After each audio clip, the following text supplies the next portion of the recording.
আসুন দেখি কি করে অভ্র দিয়ে ফেসবুকে বাংলা লিখতে হয়। আমরা দেখতে পাচ্ছি অভ্র এখানে ইনস্টল করা আছে।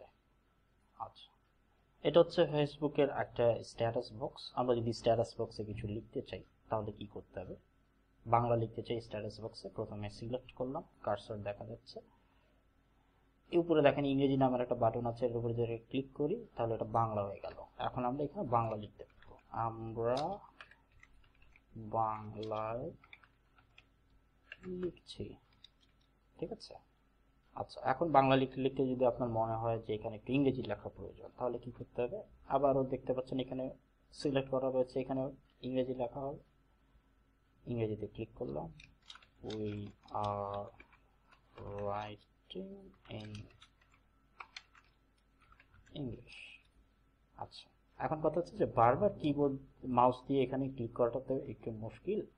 এটার জন্য আমাদের জন্য কিন্তু একটা শর্টকাট কি আছে, শর্টকাট কিটা হচ্ছে F12। আচ্ছা, F12 কিভাবে চাপবো, কোথায় F12 থাকে? এটা হচ্ছে একটা কিবোর্ডের ছবি, কিবোর্ডের একেবারে উপরের রোর একটা কি থাকে, সেটার নাম হচ্ছে F12। এটাকে যদি চাপি তাহলে আমরা এই ক্লিকের বদলে এটা চেপে চেপেই পরিবর্তন করতে পারবো। যেমন আমি যদি এখন F12 চাপি, বাংলা হয়ে গেল, আমরা আবার বাংলায় লিখছি।